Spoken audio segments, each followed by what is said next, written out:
nuestros pensamientos generalmente se adelantan a todo lo malo que podría pasar, sobre todo en la ansiedad. Tu emoción está ligada a cómo tú estás interpretando esa realidad o cómo te estás adelantando a esa realidad. No siempre podemos controlar lo que nos pasa, ¿no? Pero sí podemos trabajar en cómo interpretamos y cómo nos hablamos a nosotros mismos, cómo interpretamos todo eso que nos pasa. Y esa parte sí es fundamental.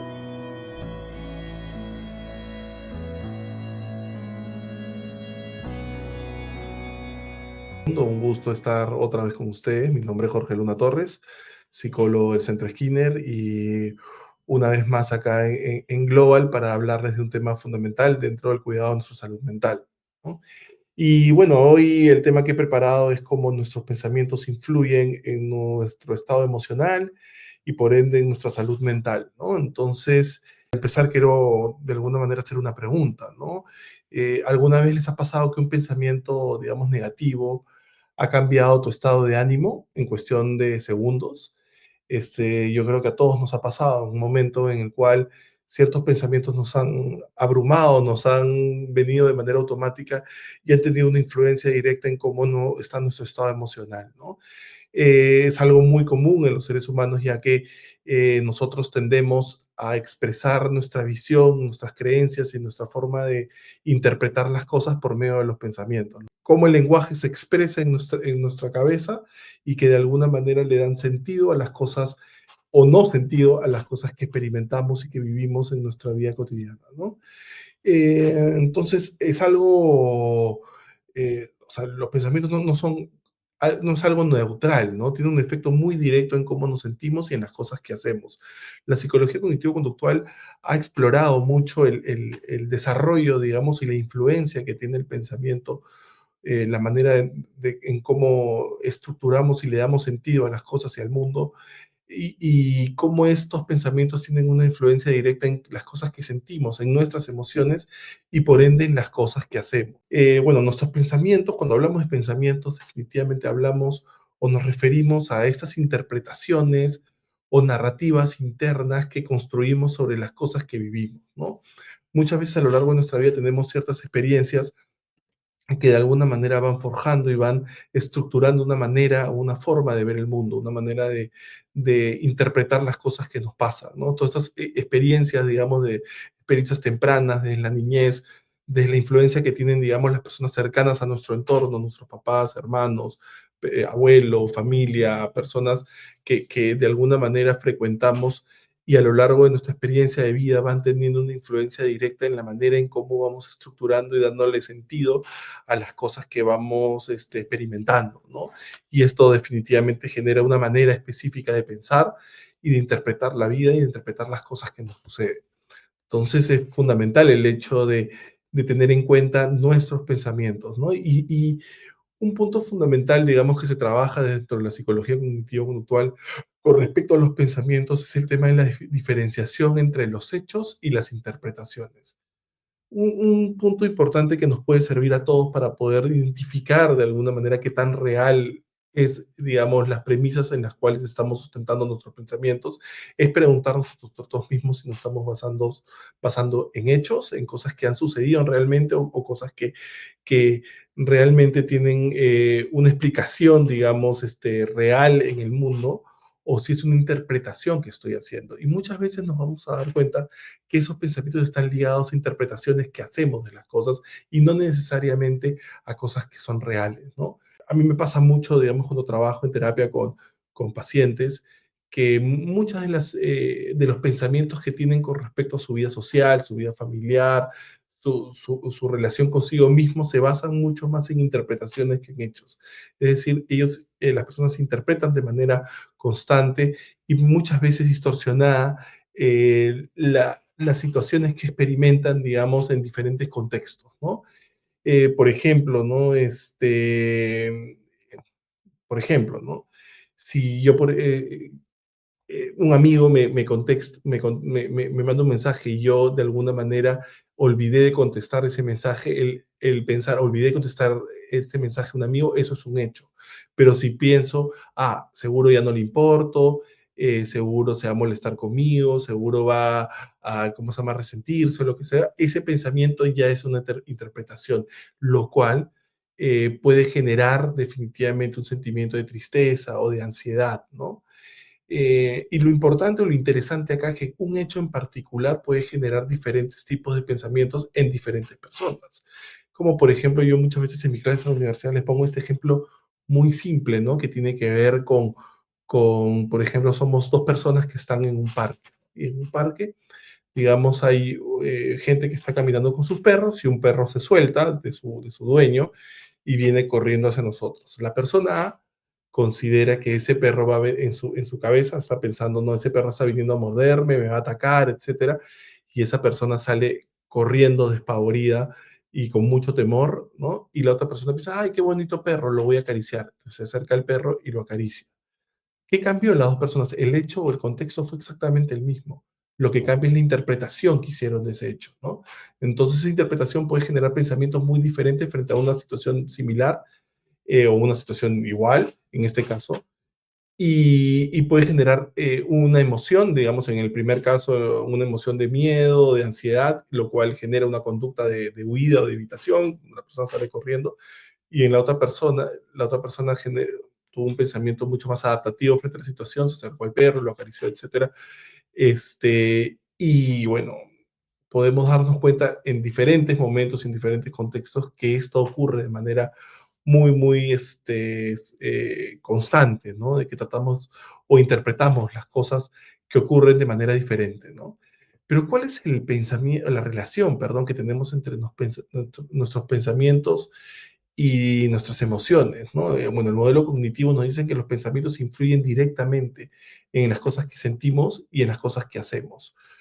Por ejemplo, ¿no? Si yo tengo una exposición mañana, ¿no? Y tengo que preparar esa exposición y mi pensamiento es me va a ir mal en la exposición, voy a fallar, voy a fracasar, no me va a ir bien, ese pensamiento me va a generar una emoción de temor, de miedo, de inseguridad, de ansiedad frente a la situación y probablemente genere, digamos, una conducta, y esa conducta puede ser evitar la situación de exposición o me bloqueo en la situación de exposición.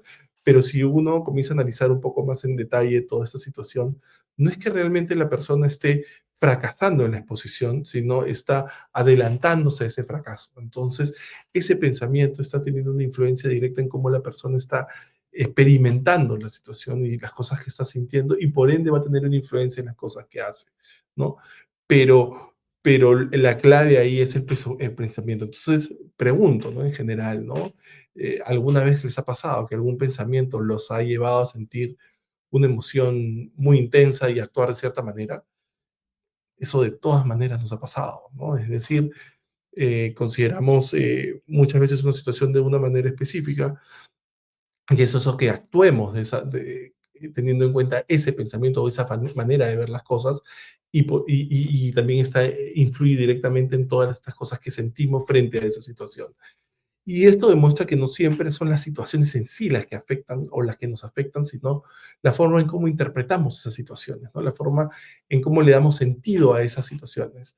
Y eso es fundamental darnos cuenta, ¿no? O sea, si nuestro pensamiento está basado en hechos o está basado más en suposiciones o interpretaciones, ¿no? Otro punto importante donde que se trabaja, digamos, en la psicología cognitiva tiene que ver con los pensamientos automáticos, ¿no? Estas son ideas rápidas, instantáneas, ¿no? Que muchas veces poco realistas, poco funcionales, muchas veces irracionales, ¿no? Y que nos llevan a distorsionar, digamos, la información que recibimos en el medio de diferentes maneras, ¿no? Estas distorsiones se pueden presentar como catastrofizaciones, ¿no? Donde siempre nos ponemos en el peor escenario, ¿no? Por ejemplo, me equivoqué en una sola cosa y ya seguro todo va a ser malo, yo soy un desastre, nada, no, todo el mundo va a pensar que soy malo para las cosas, o etcétera, ¿no? También podemos ¿cómo se llama? Optar por esa lectura del pensamiento, este tema de seguro porque no me respondió, seguro está molesta conmigo o molesto conmigo, o si no es como seguro esta persona piensa esto o aquello de mí y por eso, ¿no? Por eso no me acerco o por eso no me relaciono con esta persona, que tiene que ver muchas veces también con los prejuicios, ¿no? El hecho de pensar de que la otra persona tiene una idea negativa con respecto a mí y o con respecto a las cosas o en general, y cuando no necesariamente es así, ¿no? O también optamos por la generalización excesiva, ¿no? Y por algo que me pasa mal una vez, pienso que siempre me va a pasar o que siempre va a ser igual, ¿no? Por ejemplo, una vez fallé en un examen o en un trabajo o una presentación y ya no voy a poder hacerlo, no voy a poder pasar este curso, no voy a poder lograr mis objetivos, etcétera. Y bueno, la pregunta es, ¿se identifican con algunas de estas formas de pensar? Yo creo que muchas veces tenemos esta manera de ver las cosas o de interpretar el mundo, las cosas que nos pasan. Y bueno, ¿y cuál es el impacto que tiene todo esto en nuestra salud mental? Definitivamente es fundamental entender que si esos pensamientos se repiten constantemente en mi vida cotidiana, me van a hacer sentir definitivamente estrés, ansiedad, ¿no? Nuestros pensamientos generalmente se adelantan a todo lo malo que podría pasar, sobre todo en la ansiedad. Pero como muchas veces les digo a mis pacientes, ¿no? Todo esto malo que tú estás pensando no está pasando realmente, sino está pasando en tu cabeza, está pasando en tus pensamientos, en tú cómo estás interpretando la situación. Pero nada de lo que está en tu cabeza o lo que estás pensando está pasando realmente. Entonces, tu emoción está ligada a cómo tú estás interpretando esa realidad o cómo te estás adelantando a esa realidad, ¿no? No necesariamente a la realidad en sí. Entonces, es fundamental el hecho de identificar, ¿no? Cómo estos pensamientos tienen una influencia directa en mi estado emocional y en las cosas que hago. Porque la identificación es el primer paso para la transformación o la resignificación de lo que pienso para darle un contenido o un contenido mucho más funcional y adaptativo, ¿no? Entonces, por ejemplo, en la depresión también los pensamientos negativos se repiten tanto que se convierten como un círculo que refuerzan la tristeza y la desmotivación, ¿no? Si en la depresión lo que pasa mucho, como diría Aaron Beck, es esta consideración negativa acerca de mí mismo, de los demás y del futuro, ¿no? Entonces tiendo a ser muy duro, muy inflexible conmigo mismo, tiendo a pensar que los demás siempre van a estar en mi contra o no voy a lograr nada, digamos, en un espacio social y que el futuro solamente me va a traer dificultades, una visión catastrófica, que las cosas solamente me van a ir mal, etcétera, ¿no? Y eso definitivamente también tiene un impacto en el autoestima, ¿no? En el autoestima, es decir, puede llegar a haber una autocrítica constante, delimitada por pensamientos, ¿no? No soy bueno para nada, no sirvo para esto, lo mejor sería que yo ya no intente, y lo cual nos debilita al punto de impedirnos reconocer nuestras propias capacidades para enfrentar las demandas del mundo en general, ¿no? Y bueno, no siempre podemos controlar lo que nos pasa, ¿no? Pero sí podemos trabajar en cómo interpretamos y cómo nos hablamos a nosotros mismos, cómo interpretamos todo eso que nos pasa. Y esa parte sí es fundamental. Bueno, ¿y qué estrategias les puedo dar para transformar los pensamientos, ¿no? Y para resignificar los pensamientos? Y lo bueno es que existen estrategias para gestionar nuestros pensamientos, ¿no? Primero es identificar, como les decía, identificar, darnos cuenta qué estamos pensando en un momento donde nos sentimos mal, ¿no? En un momento de malestar, ¿no? Muchas veces mi paciente me dice, no, es que me siento mal, pero no pienso nada. Pero después cuando vamos acordándonos ya de manera más puntual el evento en sí, sí los pacientes se dan cuenta de que hay pensamientos asociados a ese malestar, ¿no? Pensamientos ligados a una autocrítica constante o a digamos, adelantarse a una situación catastrófica o a generalizar las situaciones también, ¿no? Después, también hay otro punto importante que tiene que ver con cuestionar, es decir, pensar de que si lo que o concluir de si que lo que estoy pensando es un hecho o una interpretación. ¿Es algo que está ocurriendo realmente o es algo que yo estoy interpretando en mi cabeza y que le estoy dando sentido en mi cabeza, pero que realmente no está ocurriendo? Y después viene un punto también muy importante que tiene que ver con el reformular, ¿no? Transformar el pensamiento en algo más realista y útil, es decir, no escaparse del pensamiento, saber que el pensamiento está ahí, ¿no? Pero también saber de que tenemos una alternativa más funcional para poder enfrentar la situación y y que nos va a permitir de alguna manera lograr tener más funcionalidad frente o más adaptación frente a la situación que tenemos con la situación que tenemos que lidiar, ¿no?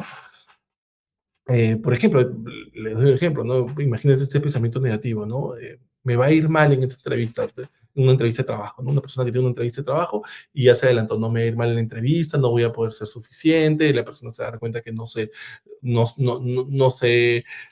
cosas o no estoy apto para el puesto, toda una interpretación negativa frente a la situación. Y cuando uno ya hace todo este proceso, uno puede reformularlo, ¿no? Es decir, puedo llegar a pensar, sí, me siento nervioso, pero puedo prepararme para la situación, puedo mostrar lo que he aprendido, lo que sé, cuáles son mis ventajas, mis capacidades, mis habilidades que he ido desarrollando con el tiempo, ¿no? Es decir, no rechazo directamente estos pensamientos negativos, sino los reformulo y los resignifico para tener una visión más funcional, más adaptativa, y así tener menos ansiedad y más seguridad, ¿no? Entonces, bueno, ya un poco para ir cerrando y tener esta como una reflexión final, quiero que se lleven, digamos, como esta idea, ¿no? Que nuestros pensamientos influyen directamente en nuestra, digamos, en nuestra salud emocional, ¿no? En nuestra salud mental, pero también tenemos la capacidad de gestionarlos y resignificarlos para hacerlos más funcionales y adaptativos frente a lo que tenemos que enfrentar en la vida, ¿no? Bueno, ¿y qué pasaría? Les pregunto a todos, ¿no? Y les dejo esta pregunta. Si desde hoy empezamos a hablarnos a nosotros mismos con mucho más amabilidad, con más amor, como le hablaríamos a una persona que queremos, ¿no? Y no simplemente como una persona que rechazamos. Entonces sí creo que es muy, muy importante el hecho de considerar cómo nos hablamos a nosotros mismos y tratar de hablarnos con ternura, con dulzura, con amabilidad, con amor, ¿no? Y que creo que ese es un público, perdón, ese es un punto muy importante que debemos tener en cuenta para empezar a desarrollar nuestra salud emocional y así tener una vida más plena y más provechosa, ¿no? Bueno, espero que les haya gustado el tema de hoy. Les mando un fuerte abrazo. Gracias por escucharme y ya nos estamos viendo en una próxima oportunidad. Saludos a todos. Gracias. En GMG te ayudamos a encontrar la calma dentro del caos. Estos vídeos y talleres gratuitos te ayudarán y acompañarán a recuperar tu salud y equilibrio. Suscríbete, dale like y compártelo. Así nos das una mano para seguir llegando a más personas que, como tú, están buscando sentirse mejor, y también apoyas al trabajo honesto y generoso de todos los expertos que hacen posible este espacio con tanto corazón.